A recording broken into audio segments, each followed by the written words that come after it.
Hey everyone, Fina here from Fina Reads. Today with a book review.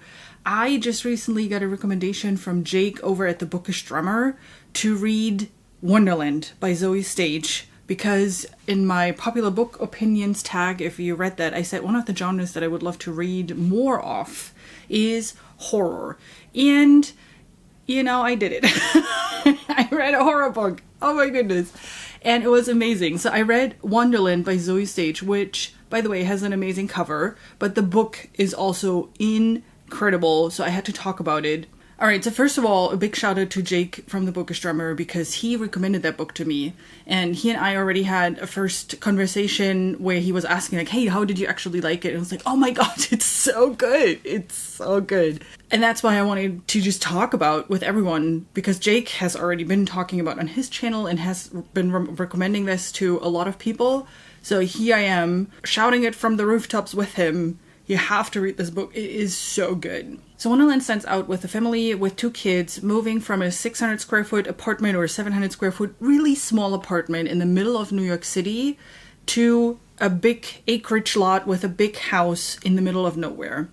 The mom is basically ending her career as a dancer. She was always the one earning, you know, the money of the family, and she and her husband had kind of some sort of a pact that says at a certain point she ends her career and then it's his chance to pursue his passion of art. In order to do that, they are basically moving away from the big city so they can, I don't know, save some money, whatever. And the story itself is told from the perspective of the mom.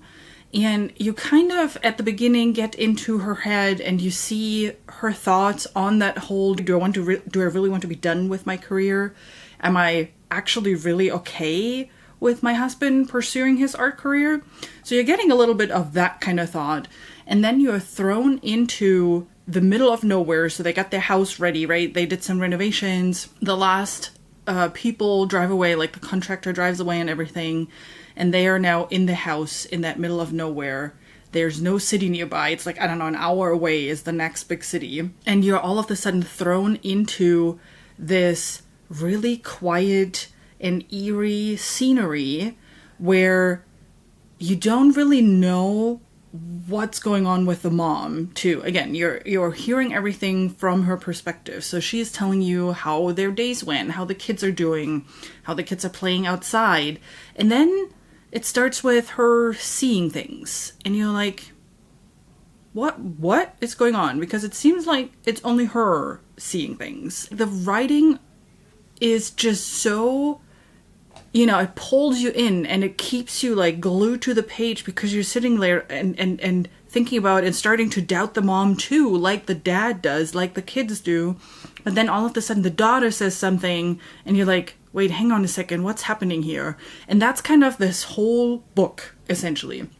So that it's not like an action-packed, you know, one slasher thing after another type of book. Not at all. It's really this eerie environment of that house in the middle of nowhere. And the way Zoe Stage writes it, it just makes you feel, you know, you're like, everything presses down on you and you're just sitting there like, oh my god, what's happening? Like, it's dark outside and you see all the stars, but it's so quiet, but then you hear the wind. Like, the way she writes this story is just incredible. You are as anxious as the mother.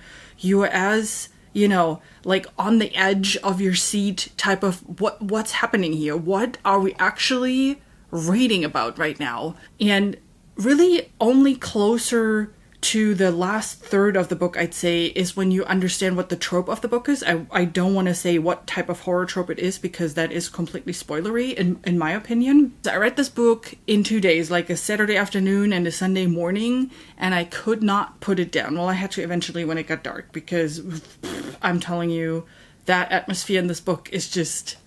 whew. I don't know if it's because I haven't read many horror books yet or if it's just this book, but such an incredible writing. Zoe Stage really has a knack for creating those eerie, anxious scenes and playing with your mind on, so what's actually happening right now. And she has such an amazing way of putting all the like that scenery together and introducing you to the characters and slowly, you know, unveiling what this story is really about. And I thought it was so incredibly well done. So well that I don't even understand why this book has such crappy ratings on Goodreads. It has like a 3.14 or something, and I'm sitting there like, why? I don't get it. This book is a 5-star read for me, hands down. After reading the reviews on Goodreads, I think there was a lot of expectation around more, maybe not more jump scare, but just in general more happening. So just keep in mind when you pick up the book, it is a rather quiet scenery. And it's really more about being in the mother's head and discovering what's actually going on that big lot or in this house. And since we are in the middle of winter, in the middle of nowhere, you know, this eerie, calm, I love the word eerie if you haven't figured that out yet, but this calm scenery, that's what the book is about, and then exploring it from there. I think that's why a lot of the reviews are rather negative, because they were just expecting a very different type of story. So if now that you know that that's not the case going in there, I think it helps with really enjoying this book and not ending up giving it like a 3-star or less. I don't even know how you could do this to this amazing book. I'm sorry.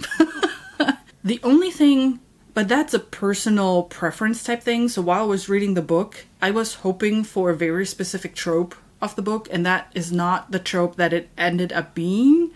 So I had a short moment of like, aw, I wish she would have done that. But, you know, that is really a subjective type of thing. The way she wrote the ending was still amazing, and I still liked what she done, and I still enjoyed the trope that it was. You know, if I have to be nitpicky, that's what it would be.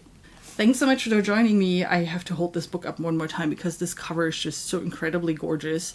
Thanks so much for joining me for the review of Wonderland by Zoje Stage. I'll put Jake's video down below too, where he talked about this book, so you can hear yet another opinion, although I can spoil it for you. He loves it.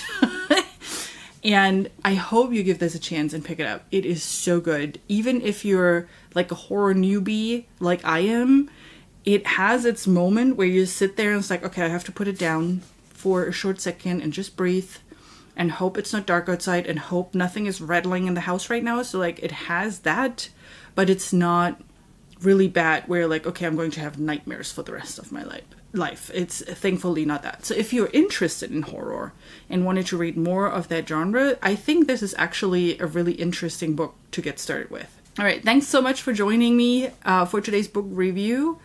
I hope I see you soon with my next video. Until then, I hope you have a great rest of your day. Bye!